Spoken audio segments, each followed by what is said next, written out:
Abra sua Bíblia no livro do Evangelho de Marcos, capítulo de número 8, versículo de número 27. Tem um pouco tempo aqui, mas eu creio que vou tentar fazer com que seja o suficiente. Nós estamos em uma série chamada Quem é Jesus? Eu gostaria de saber quem tem sido edificado aqui com as mensagens. Semana passada falamos sobre quem é Jesus do ponto de vista do evangelista Mateus. E foi uma bênção aqui. Pessoas foram extremamente impactadas, tanto pelo momento histórico que nós traz, e também pelo momento profético que nós trazemos, né? Porque nós iniciamos falando um pouco da história, da literatura, porque nós precisamos entender também, aprender. E aí sempre a gente faz essa mesclagem com o profético também, com aquilo que Deus tem para entregar através do que está sendo pregado. E foi muito incrível. Vamos ler a palavra de Deus?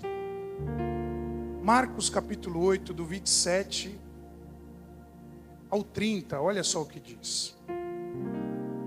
Diz assim a palavra de Deus: Jesus e seus discípulos deixaram a Galiléia e foram para os povoados perto de Cesareia de Filipe. Enquanto caminhavam, Jesus lhes perguntou: quem as pessoas dizem que eu sou? Eles responderam: alguns dizem que o Senhor é João Batista, outros que é Elias, ou um dos profetas. E vocês? Perguntou Jesus: quem vocês dizem que eu sou? Pedro respondeu: o Senhor é o Cristo. Mas Jesus os advertiu que não falasse a ninguém a seu respeito. Vamos orar nessa noite, para que Deus possa nos dar uma boa palavra. Soberano Deus, aqui estamos diante da Tua palavra, e nós queremos, ó Pai, mergulhar mais fundo naquilo que o Senhor tem para falar conosco nessa noite. Que nós possamos, ó Pai, ouvir e ser ministrado com aquilo, não que queremos, mas com aquilo que precisamos. Precisamos te ouvir, precisamos nos envolver, precisamos nos impactar, precisamos cada dia mais te conhecer, Jesus. E muitos homens falaram a respeito de ti. Nós iremos hoje, Pai, falar sobre esse evangelista, e que o conhecimento e que a tua presença, Pai, possa invadir os nossos corações. Nos dê o entendimento da sua palavra, para tudo o que nós precisamos ouvir. É isso que nós pedimos, em nome de Jesus. Amém. Bom, gente, só recapitulando aqui, no culto passado, a gente falou sobre o ponto de vista do evangelista Mateus, a forma que ele descreve e apresenta Jesus como o rei dos judeus. Então toda a ênfase do livro de Mateus foi para provar para os seus irmãos judeus, porque Mateus ele escreve para judeus diferente de Marcos, e é isso que nós iremos ver daqui a pouco. Então ele escreve com ênfase para provar para os seus irmãos, para os seus compatriotas, que Jesus ele é o rei dos judeus, ele é o Messias, ele é aquele pelo qual haveria de vir, e todos gostariam, e aquele pelo qual todos esperariam. Então algumas verdades fundamentais nós falamos aqui sobre o cumprimento através da vinda de Jesus do Antigo Testamento. Essa foi a ênfase que Mateus ele dá no seu evangelho que ele escreve. Falamos sobre o ponto de vista em que Mateus escreve e descreve Jesus como o rei prometido. Falamos que Jesus também, através do que Mateus escreveu, inaugurou o reino de Deus na terra, né? Que os seus seguidores também, essa foi a ênfase do evangelho, devem espalhar o reino de Deus a todas as nações, né? Ele fala de uma missão global, mundial, daquilo que foi ensinado. Ele fala que os seus seguidores também sofrerão, mas Jesus estará sempre com eles.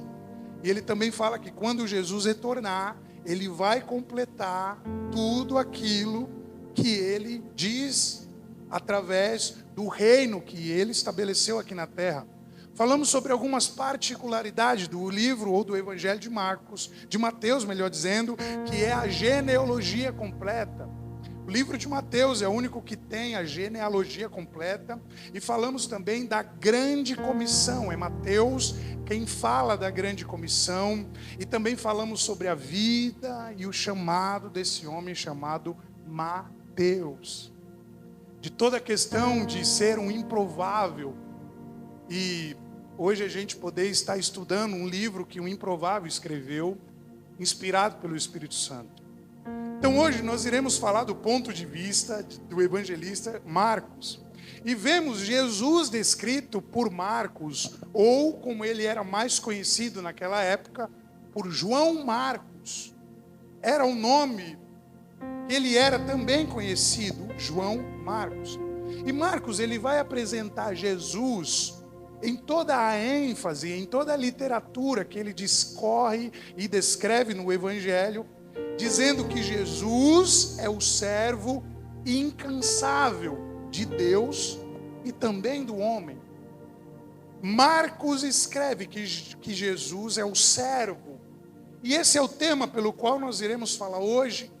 Ele descreve Jesus como servo. Embora ele afirme a mesma coisa ou as mesmas coisas, não todas, mas muitas coisas que Mateus escreveu, a ênfase dele, o direcionamento do propósito final do livro de Marcos vai ser para dizer, em resumo de tudo, que Jesus é o servo. Jesus ele é um servo e um servo incansável. Não é um servo reclamão, não é um servo insatisfeito, não é um servo que vive de cara amarrada, mas ele é o servo pelo qual Deus o estabeleceu como intercessor para estar entre nós. E esse Marcos, ele era filho de Maria, lá de Jerusalém. A gente vai ver uns relatos lá em Atos capítulo 12, versículo 12. Ele era referido como João Marcos, e você pode encontrar essa passagem em Atos 12, 25.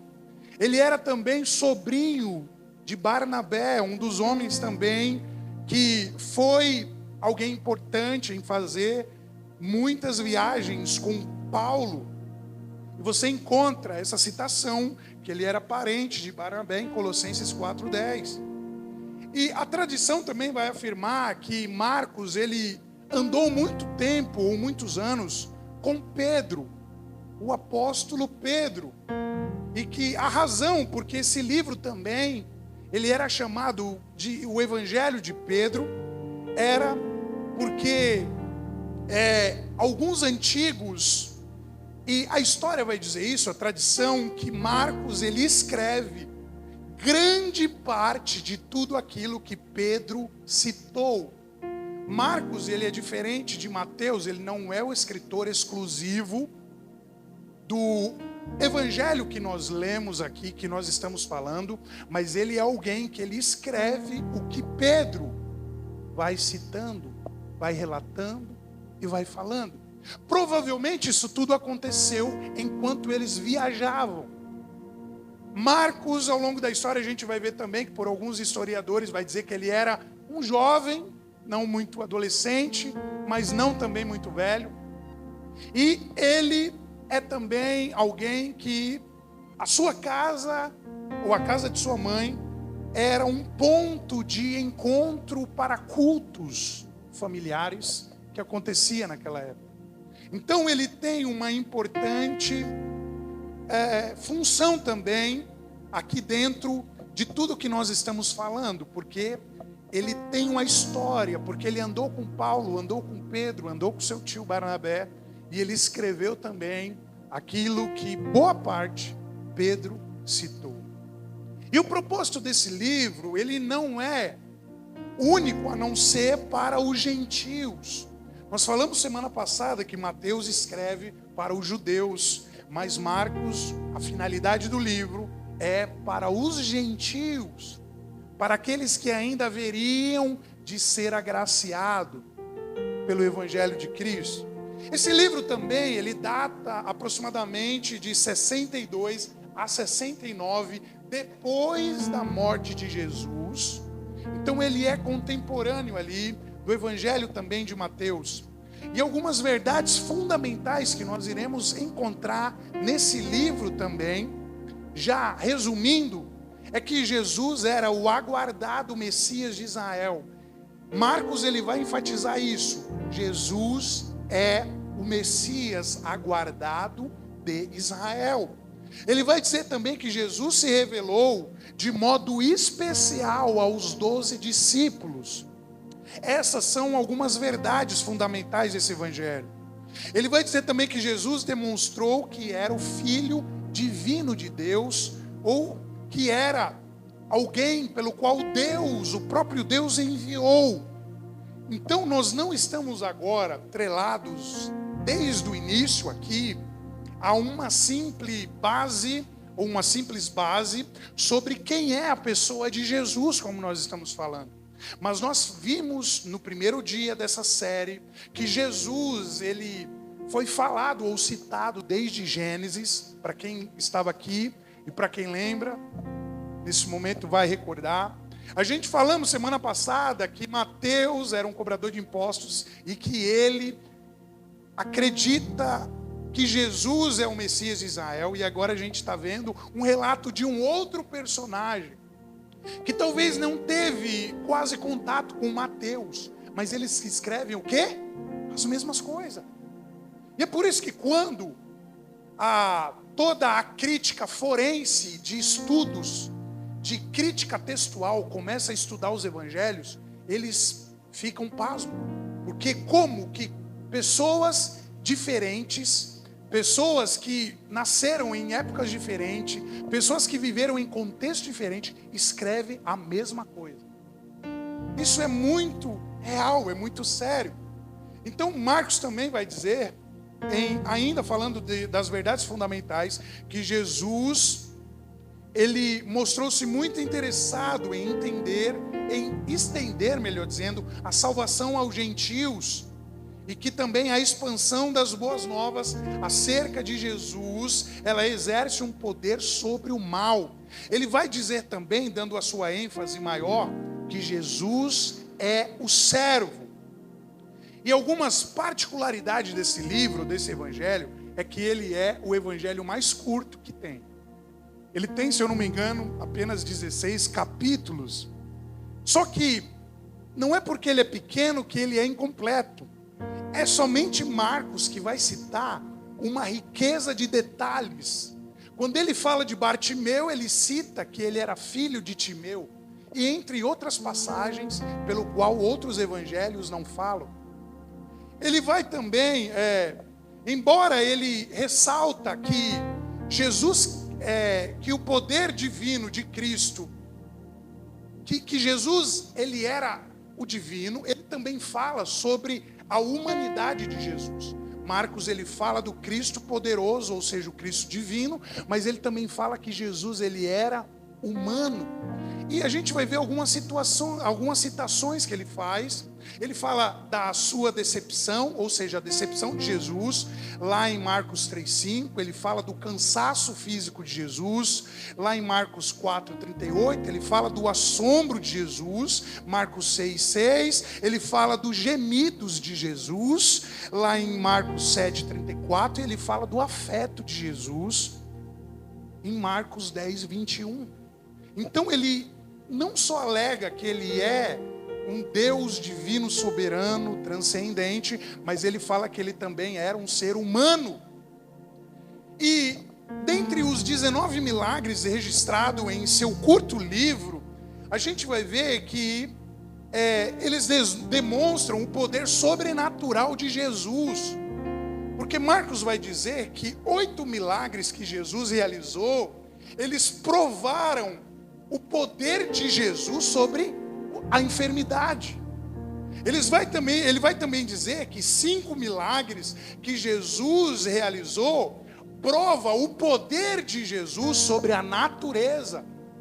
E ele vai falar também que 4 milagres que Jesus ele realizou mostra o poder de Jesus sobre os demônios.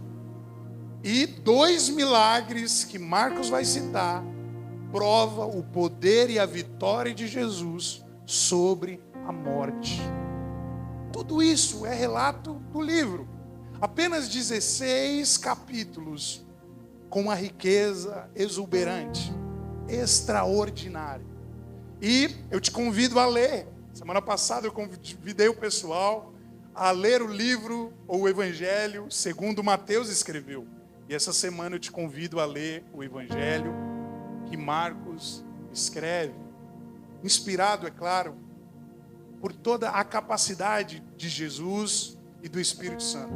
Irmãos, a gente está correndo aqui para a gente tentar chegar no horário, ok? Então o retrato que Marcos ele vai pintar de Jesus, porque quando se escreve sobre um personagem, é a mesma coisa que pintar um quadro sobre o tal personagem. O retrato que ele vai escrever e a contribuição de Marcos, ela não é muito sobre a ênfase, né? Ela não é muito, quer dizer, sobre uma questão mais prática, mais espiritual, vamos dizer assim, de Jesus, mas é mais sobre uma questão prática. É por isso que seu evangelho é um pouco mais curto. Marcos diz que as ações de Jesus eram realizadas imediatamente. Então, uma das palavras que você vai ver com maior citação no Evangelho de Marcos é imediatamente. Ela aparece lá, eu não me lembro quantas vezes, mas é o que mais aparece. Isso quer dizer que Jesus ele não espera. Isso quer dizer que Jesus ele não tarda. Isso quer dizer que Jesus ele socorre aquele pelo qual está passando por alguma dificuldade. Imediatamente Jesus, imediatamente ele chegava, imediatamente ele curava, imediatamente ele fazia, imediatamente Jesus anunciava, imediatamente ele orava, imediatamente ele determinava, imediatamente. Então eu quero que você entenda o primeiro ponto dessa mensagem. Se você veio aqui, você não está atrás ou seguindo a um Deus que é um Deus tardio ou que é um Deus falho. Você está aqui porque você está diante de um Deus que é imediato. E muitas das vezes nós questionamos a Deus. Será que Ele falhou? Será que Ele atrasou? Será que Ele demorou? Não. É porque ainda não chegou o tempo. É porque ainda não chegou o momento. Porque se talvez ele chegasse agora, não ia concretizar o que era para ter concretizado. E nós iremos ver que a ênfase do evangelho inteiro é falando que Jesus ele é preciso. Ele chega na hora certa. Ele não atrasa. Ele não adianta. Mas ele chega quando tudo está para se perder. Ou talvez quando tudo está perdido. Hoje eu vi uma mensagem do Hernandes Dias Lopes em um stories, acho que foi no stories da Alice. Ela não está aqui não, né? Não veio hoje. E até mostrei para minha sogra, e a passagem dizia, Jesus ele não livrou Daniel das covas dos leões, mas ele livrou Daniel nas covas dos leões. Ele não livrou da, mas ele livrou na. Então muitas das vezes nós achamos que nós não iremos enfrentar o processo, mas o processo nós iremos até enfrentar. Mas Deus estará conosco. Deus estará comigo e com você. É isso que nós precisamos entender. Ele é um Deus preciso. Ele não atrasa. Ele chega na hora certa. E como a ênfase maior desse livro é dizer que ele é o servo, não importa o grau de dificuldade que você esteja, ele vai te atender. Ele vai te servir. Nós somos falhos, mas ele não é. Nós não conhecemos a história, mas ele conhece. Então ele não está atrasado, mas ele está chegando. Ele está no caminho. Ele está se aproximando, meu querido. E o primeiro ponto que ele te chamou aqui foi para te dizer: ele está chegando com milagre na sua casa. Ele está chegando com milagre na sua vida. Porque nós presenciamos 19 milagres e cada um foi para uma finalidade, ou cada grupo de milagres determinava o poder de Deus. Isso quer dizer que ele tem autoridade. Ele tem autoridade, ele controla o tempo. Ele não está submetido a tempo, a profundidade, a altura. Nada pode medir ou compactar o tamanho pelo qual é Deus, porque ele é infinito. Ele é eterno. E é isso que ele está te dizendo nessa noite. Ele é preciso. Marcos também relata que o Filho do Homem veio não para ser servido. E olha só, ele tinha talvez, condições de humilhar, de criar um império como Roma estava paralelo a ele. Mas ele dizia: se você quer ser o primeiro, que você sirva a todos. É isso que ele vai dizer, é que ele veio para servir e não para ser servido. E nós encontramos esse relato que é o clímax do Evangelho de Marcos, lá em Marcos 10:45, e eu gostaria de ler com você. Marcos 10:45, onde diz assim: pois nem mesmo o Filho do Homem veio para ser servido, mas para servir e dar sua vida em resgate por muitos. Ele te ama. Ele veio para servir. Ele está aqui. Você não é merecedor da graça, mas a graça foi alcançada na sua vida. Ele é um Deus, já enfatizamos aqui que ele é preciso, ele é servo. E é isso que nós iremos entender de toda a ênfase desse evangelho. Ele é o servo. E ele quer que nós também sejamos como ele, servos. Servir o próximo, servir o nosso irmão, servir os nossos filhos, a esposa, o lar, todas as coisas. Precisamos ser servos, precisamos nos importar. O seu próximo, ele é tão importante quanto você. Os 10 mandamentos se resumem em 2. Amarás o Senhor teu Deus de todo o teu coração, de toda a tua alma, e o seu próximo como a ti mesmo.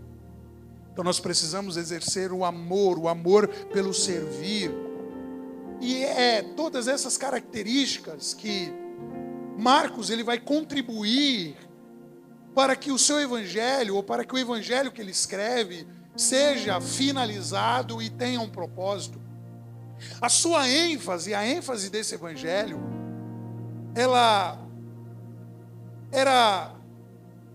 não era sobre qualquer evento, mas apontava para um evento final da vida de Jesus. E é por isso que a maior parte da ênfase do evangelho é mostrar a obra redentora de Jesus na cruz. É por isso que ele compacta, né? Por isso que ele acelera o processo, para ele dar ênfase sobre a morte de Jesus, sobre a sua redenção. Marcos também, ele vai dizer que a gente vai ver no seu evangelho, ele não era atraído pelas palavras simplesmente, mas o que ele mais enfatiza da pessoa de Jesus eram as suas ações. Não aquilo que ele falava simplesmente, mas aquilo que ele executava. É por isso que tudo que Marcos ele vai escrever foi algo pragmático que Jesus realizou, algo prático que Jesus realizou. E a humanidade de Jesus, ela pode ser vista em seus atos de compaixão. Ele vai falar sobre o ser humano sensível e preocupante, né? Que se preocupava, melhor dizendo, que era Jesus, mas ele também vai falar que além dele ser um ser humano, ele tinha um poder divino extraordinário. Porque ele é o Messias, ele é Deus. E tudo que a gente vai ver, já indo para o final, é que tudo que Marcos relata, tudo que ele escreve, boa parte ou a maior parte, segundo a história, foi o que Pedro escreve. E é por isso que eu li no início. Quando Jesus ele diz aos seus discípulos: o que vocês pensam que eu sou? E a afirmação de Pedro é uma das afirmações mais belas de toda a história da Bíblia. Porque olha só o que ele fala no capítulo que a gente leu, capítulo 8. Versículo de número 29. Perguntou Jesus: e vocês? Quem dizem que eu sou? E Pedro respondeu: o Senhor é o Cristo. Em algumas outras evangelho, em outro evangelho, se eu não me engano é em Lucas, Pedro vai dizer: tu és o Cristo, o Filho do Deus vivo. E como eu fiz a semana passada, eu quero fazer uma comparação sobre quem era Pedro. Talvez o responsável por escrever a maior parte do evangelho que Marcos escreve. Mas Pedro era um improvável. Pedro era um pescador. Pedro era alguém que não tinha nenhuma característica para ser discípulo. Você sabia que, segundo a história, Pedro era o mais improvável? Pedro era o que menos parecia que ele ia continuar, seguir adiante. Então Pedro sou eu, Pedro é você nessa noite. Somos os que menos parecem, somos os mais improváveis, somos aqueles com menos capacidade. Um pescador, alguém que talvez era ignorante, alguém que talvez era humilde ou simples demais, mas ele é o único que ele escreve, que ele fala com muita altivez e com muita precisão: tu és o Cristo, o Filho do Deus vivo. E olha só, um homem que era improvável, como a gente viu, um homem que não tinha condições de ser discípulo ou apóstolo de Jesus, ele junto com Marcos escreve uma história linda sobre os relatos do Mestre Jesus. E não foi uma história que durou 1 ano, que durou 2 anos, que durou 3 anos, mas é uma história que dura até hoje. Mais de 2000 anos. O que um homem improvável escreveu, o que um homem sem capacidade escreveu. Porque a história de Pedro também é uma das histórias mais lindas. Depois que ele nega Jesus, ele fica muito chateado, ele fica muito triste. E tudo que Pedro ele vai fazer agora é quando Jesus é entregue, quando Jesus é morto. Pedro ele estava tão arrependido, tão amargurado, que ele nem foi lá no Calvário ver Jesus. O único que estava lá era João. E o que Pedro faz? Ele chora muito, a gente crê. E ele volta. Para onde? Ele volta para o mesmo lugar aonde ele foi encontrado por Jesus. Lembra a história de Pedro lá no início? Quando ele pescou a noite inteira e quando ele não conseguiu pegar nada, Jesus chega e fala: lance a rede. E ele desanimado fala: sobre a sua palavra eu vou lançar. E ali ele pesca muito peixe. E naquele momento ele fala: eu não quero mais ser pescador de peixe, mas eu quero... Jesus na verdade diz para ele: você não vai ser mais pescador de peixe, mas você vai ser pescador de homens. E ele começa a seguir Jesus. Mas depois que ele nega Jesus, tudo que ele faz é voltar para lá. Ele vai, pega as redes de novo e ele começa a pescar. Mas sabe o que acontece? Após a ressurreição de Jesus, Jesus já com seu corpo glorificado, ressuscitado, ele vai atrás de Pedro. Sabe por quê? Porque ele não desiste de você. Ele não desiste de você. Pedro o negou, Pedro o pecou, Pedro foi alguém insuficiente, mas Jesus não desiste de você. Se você é insuficiente, e você é a pessoa certa pelo qual Ele quer te trazer de volta.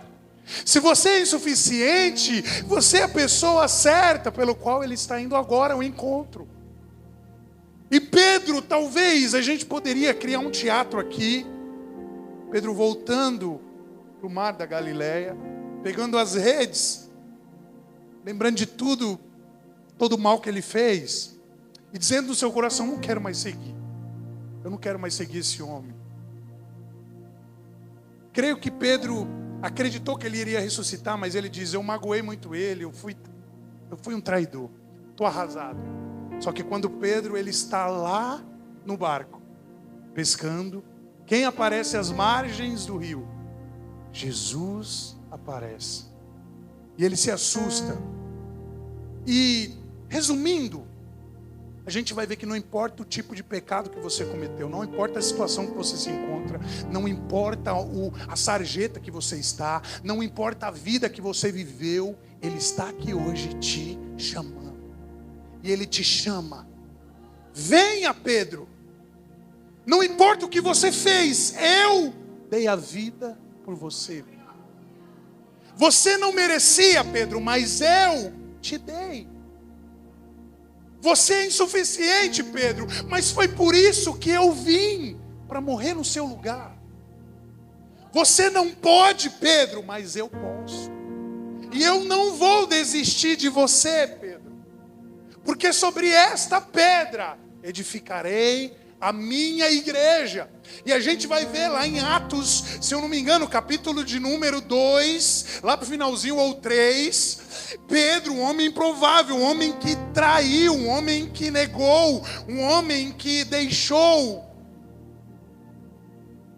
Agora ele está pregando, e quando ele prega, aproximadamente 3.000 almas se convertem. Deus pega aquele que não é, Ele faz ser nessa noite.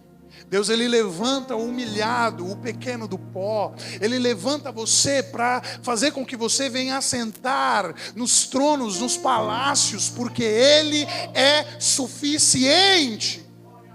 Então é por isso que tudo que Marcos escreve é verdade. Ele é tudo isso.